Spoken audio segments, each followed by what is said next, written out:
کہ اسٹوڈنٹس ہیں یا اسکول گوئنگ بچے ہیں چھوٹی موٹی وائلیشن پہ تنبیہ کر دی جائے۔ اب جو ہے وہ ہر شہری کو بھاری بھرکم جرمانے دینا پڑیں گے۔ پولیس جو ہے وہ انفورسمنٹ عام ہے، جہاں قانون کی خلاف ورزی ہوگی وہاں ٹکٹ بھی ایشو ہوگا، وہاں پہ پھر امپاؤنڈنگ بھی ہوگی۔ کچھ اوفینسز تھے جن کو قابل دست اندازی پولیس بنایا گیا ہے، جرمانوں کی شرح میں رد و بدل کیا گیا ہے۔ موٹر سائیکلز کے لیے سوائے ریش ڈرائیونگ کے کوئی ایسا جرمانہ نہیں ہے۔ السلام علیکم ناظرین، آپ دیکھ رہے ہیں ایکسپریس نیوز ایکسکلوسیو اور میں ہوں ہمارا خان۔ ناظرین، پنجاب میں محکمہ قانون کی جانب سے بھاری بھرکم جرمانوں کی جو آرڈیننس جاری کر دیا گیا ہے، اس میں موٹر سائیکل سواروں کے لیے پہلے جو 1000 کا جرمانہ تھا اب 2000 کا کر دیا گیا۔ اس کے ساتھ ساتھ جو گاڑی والے ہیں ان کے جرمانوں میں بھی اضافہ کیا گیا۔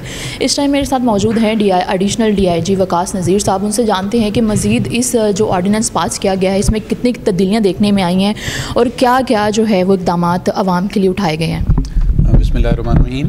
یہ جو ہمارا موٹر وہیکلز آرڈیننس 1965 تھا، اس میں کچھ ترامیم کی گئی ہیں اور اس کا مقصد اس کو جو ہماری موجودہ صورتحال ہے اس میں ریلیونٹ بنانا ہے۔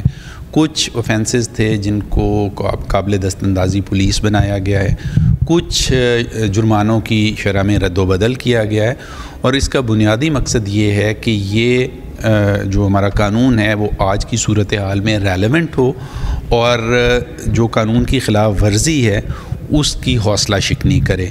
تو اس کے لیے کچھ ایسی چیزیں تھیں جو 1965 میں شاید موجود نہیں تھیں، جیسے ڈرائیونگ کرتے ہوئے سیلولر فون کا استعمال کرنا ہے یا 3 ویلرز وہیکلز ہیں تو اس کو بھی شامل کیا گیا ہے۔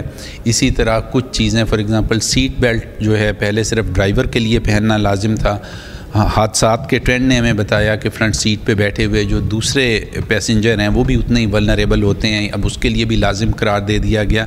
تو یہ کچھ تبدیلیاں ہیں جو کہ 1965 کے قانون میں کی گئی ہیں۔ سر، ابھی تک کتنے گنا جرمانوں میں اضافہ دیکھنے کو ملا ہے، چاہے وہ بائکرز ہوں یا چاہے وہ بڑی گاڑیوں والے ہوں، ٹرک لوڈرز ہوں، کتنے فیصد جرمانہ جو ہے وہ عائد کر دیا گیا ہے گھنٹوں کے حساب سے بتائیں؟ پچھلے 120 گھنٹے میں تقریباً 35 کروڑ کے قریب کا جرمانہ قومی خزانے میں جمع کرایا گیا ہے اور 3,35,000 سے زیادہ چالان کیے گئے ہیں۔ لیکن میں دوبارہ جو شیئر کرنا چاہوں گا کہ جرمانے کی مقدار یا ہمارے جو ٹکٹس ہیں ان کی تعداد جو ہے وہ ہمارے لیے پرفارمنس انڈیکیٹر نہیں ہے، نہ یہ ساری کی ساری کیمپین اس کی وجہ سے کی جا رہی ہے۔ بنیادی مقصد سڑکوں کے اوپر ٹریفک ڈسپلن کو بہتر بنانا، حادثات میں کمی کرنا اور شہریوں کے لیے سفر میں آسانی فراہم کرنا ہے، اور یہ جرمانے جو ہیں یا دوسرے جو لیگل ایکشن ہیں یہ اس کے لیے ایک ٹول ہیں جو قانون ہمیں فراہم کرتا ہے۔ مجھے یہ بھی بتائیے گا کہ جو وہیکلز ہیں ان میں کتنے گنا اضافہ کیا گیا جرمانوں میں؟ بھاری بھرکم جرمانے ہمیں دیکھنے کو مل رہے ہیں، کون کون سے وہیکلز ہیں جن میں جو ہے وہ اضافہ ہوا ہے؟ زیادہ جو فرق ہے وہ کمرشل وہیکلز کے پہ عائد جو ہے جرمانے ان میں کیا گیا ہے، کیونکہ جو ہمارا ٹائم لائن ڈیٹا انالیسس تھا اس نے ہمیں بتایا کہ جو ہماری پبلک سروس وہیکلز ہیں آل دو رجسٹرڈ وہیکلز کا صرف 5% ہیں، لیکن حادثات میں ان کا حصہ 33% ہوتا ہے، تو اس لیے وہاں پہ جرمانوں میں کافی اضافہ کیا گیا ہے۔ پرائیویٹ کارز کے لیے جو جرمانہ ہے وہ 2,000 روپے سے 5,000 تک کے درمیان میں ہے۔ اسی طرح موٹر سائیکلز کے لیے سوائے ریش ڈرائیونگ کے کوئی ایسا جرمانہ نہیں ہے جو 2,000 روپے سے زائد ہو، جو کہ آج کے دور میں ایک ڈیٹرنٹ کے طور پہ کام کرنے کے لیے ضروری ہے۔ ابھی کچھ دن پہلے ہم نے یہ بھی دیکھا کہ ایک چلان ہوا ہے سیف سٹی کی جانب سے کہ بائک جو ہے وہ رکی ہوئی اور اس کو بھی چلان کر دیا گیا کہ اس نے ہیلمٹ نہیں پہنا ہوا۔ تو کیا اس میں بھی آپ لوگ دیکھ رہے ہیں کہ اگر کسی کی بائک رکی ہے اور اس نے ہیلمٹ نہیں پہنا تو اس کو بھی چلان کیا جائے؟ جی، مکمل طور پہ اس چیز کا خیال کیا جا رہا ہے اور لوگوں کے لیے جتنی بھی آسانی اور سہولت ہے وہ فراہم کی جا رہی ہے۔ ان کی ایجوکیشن کا بھی اہتمام کیا جا رہا ہے، ان کو سمجھایا بھی جا رہا ہے۔ لاہور ہی میں پچھلے کچھ عرصے میں 5,000 سے زیادہ فری ہیلمٹ بھی تقسیم کیے گئے ہیں، پمفلیٹس بھی، اویئرنیس کیمپین بھی چلائی جا رہی ہے، اور ہماری ساری کی ساری ایفرٹ کا مقصد شہریوں کے لیے سہولت، آسانی اور ان کی زندگی کی حفاظت ہے۔ تو ہمارا ان کے ساتھ رویہ ہمیشہ جو ہے ایک خیر خواہ کا رویہ ہے، سو ہم ان کو فیسیلیٹیٹ بھی کر رہے ہیں اور ان کو ایجوکیٹ بھی کر رہے ہیں، اور ہاں بیکاز پولیس جو ہے وہ انفورسمنٹ عام ہے. جہاں قانون کی خلاف ورزی ہوگی وہاں ٹکٹ بھی ایشو ہوگا, وہاں پہ پھر امپاؤنڈنگ بھی ہوگی اور وہاں پہ قانون کے مطابق کارروائی بھی کی جائے گی. اس سال میں دیکھا گیا ہے کہ کم عمر جو ڈرائیورز ہیں ان کی وجہ سے کافی زیادہ حادثات ہمیں دیکھنے کو ملے ہیں, تو ان کے خلاف مقدمات درج کیے جائیں گے یا ان کو بھی جرمانے عائد کیے جائیں گے؟ کم عمر بچے جو کہ اسٹوڈنٹس ہیں یا اسکول گوئنگ بچے ہیں ان کو عمومی طور پہ کوشش کی جاتی ہے کہ چھوٹی موٹی وائلیشن پہ تنبیہ کر دی جائے, اور اگر وہ بلا لائسنس گاڑی چلا رہے ہیں تو ان کی جو گاڑی کا مالک ہے, ان کے والد ہیں یا ان کے سرپرست ہیں, ان کو بلا کے کارروائی ان کے خلاف کی جائے تاکہ ان بچوں کو اس ساری کی ساری مشکل سے اور مشقت سے بچایا جا سکے. اچھا, یہ جو پیچھے سکرینز لگی ہوئی ہیں یہاں پہ ہمیں سارا لائیو مناظر دیکھنے کو مل رہے ہیں, کون کون سی سٹی میں کہاں کہاں پہ چلانس جو ہیں وہ ہو رہے ہیں, تو تھوڑا اس کے بارے میں بھی بتا دیں. یہ ساری کی ساری ایکٹیویٹی اس کو بڑی باریک بینی سے جو ہے مانیٹر کیا جا رہا ہے.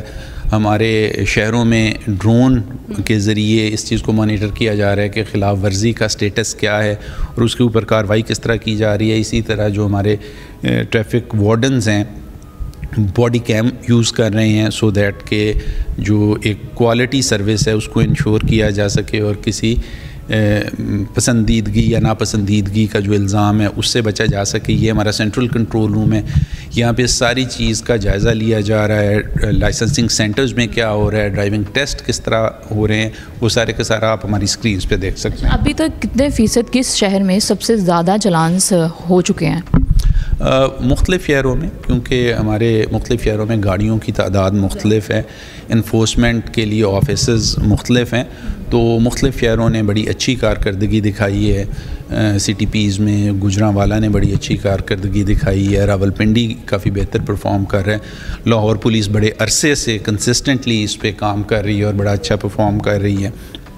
اسی طرح چھوٹے شہروں میں بھی اٹک نے بہت اچھا پرفارم کیا ہے, منڈی بہاؤدین نے بہت اچھا پرفارم کیا ہے. تو یہ آن گوئنگ چیزیں ہیں, ہر شہر اپنے اپنے وسائل اور اپنے اپنے جو ٹریفک لوڈ کے حساب سے جو ہے پرفارم کر رہا ہے. اور اوور آل پورے پنجاب میں ہمارا یہ خیال ہے کہ جو لوگوں کا ری ایکشن ہے, یعنی بڑی تعداد میں لائسنس بنوانے کے لیے آ رہے ہیں, ہیلمٹ کی تلاش میں نکل رہے ہیں, سیٹ بیلٹ کا خیال کر رہے ہیں, اور ون وے کی خلاف ورزی اور دھواں چھوڑنے والی گاڑیوں میں کمی ہوئی ہے, تو ہمیں یوں محسوس ہوتا ہے کہ جو ہمارا یہ سارے کے سارا انفورسمنٹ ایکشن ہے وہ درست سمت میں آگے بڑھ رہا ہے. کیونکہ وہ بھاری بھرکم چلان ہی ان کو اتنے ہوئے ہیں کہ وہ ڈر گئے ہیں اور وہ قانون کی جو ہے اب خلاف ورزی بھی نہیں کریں گے. ٹریفک وارڈنس کے حوالے سے بھی اگر کوئی قانون میں ان کی تبدیلی آئی ہے تو وہ بھی بتا دیں. جی نہیں, ٹریفک وارڈنز جو ہیں اسی قانون کے مطابق کام کر رہے ہیں, اور جو ہمارا ایگزسٹنگ لا تھا اس میں کوئی بہت بڑی تبدیلی نہیں کی گئی, صرف اس کو موجودہ حالات کے مطابق بنانے کے لیے اس میں کچھ جرمانوں کی شرح میں رد و بدل کیا گیا ہے, اور کچھ ایسی چیزیں جس طرح ہماری بسوں کی چھت پہ بیٹھنے والے لوگ یا ہماری اوور سائز وہیکلز, غیر محفوظ وہیکلز, دھواں چھوڑنے والی وہیکلز جو کہ ایک پوری سوسائٹی کے لیے خطرے کا باعث بن گئی تھیں, ان کو جو ہے کرمنل آفینس بھی قرار دیا گیا ہے. ابھی آخری سوال یہ ہے کہ آگے کتنے عرصے تک یہ لا جو ہے, یہ قانون جو ہے وہ اسی طرح اپنے عمل درآمد ہوتا رہے گا؟ ہم موجودہ انفورسمنٹ ایکشن کو مہم کے طور پہ نہیں دیکھتے جو چند روز کے لیے ہو, ہم اسے وے آف لائف کے طور پہ دیکھتے ہیں. اگر ہم نے اپنی سڑکوں پہ روڈ ڈسپلن کو بہتر بنانا ہے تو پھر ہمیں ٹریفک قوانین کی پابندی کو ایک وے آف لائف کے طور پہ اڈاپٹ کرنا ہوگا. ہم سوسائٹی کی اسی حوالے سے مدد اور انفورسمنٹ کرتے رہیں گے. تھینک یو سو مچ. تو ایڈیشنل ڈی آئی جی وقاص نذیر ہمارے ساتھ موجود تھے, انہوں نے ہمیں بڑی تفصیلاً یہ بات بتائی کہ ٹریفک قوانین کی خلاف ورزی کے بعد اب جو ہے وہ ہر شہری کو بھاری بھرکم جرمانے دینا پڑیں گے, اور اگر انہوں نے جرمانے نہ دے تو ان کے خلاف کارروائی بھی ہوگی. اور ابھی اسی چلان سے بچنے کے لیے ہم سب شہریوں کا یہ بنتا ہے کہ ہم ٹریفک کی جو قوانین ہیں ان پر عمل درآمد کریں, اور قوانین اور پنجاب حکومت کی جانب سے اور ٹریفک قانون کی جانب سے جو اقدامات اٹھائے گئے ہیں ہم ان پر عمل درآمد ضرور کریں. تب تک کے لیے اپنی ہوسٹ ہمارا خان کو دیجیے اجازت. اللہ حافظ.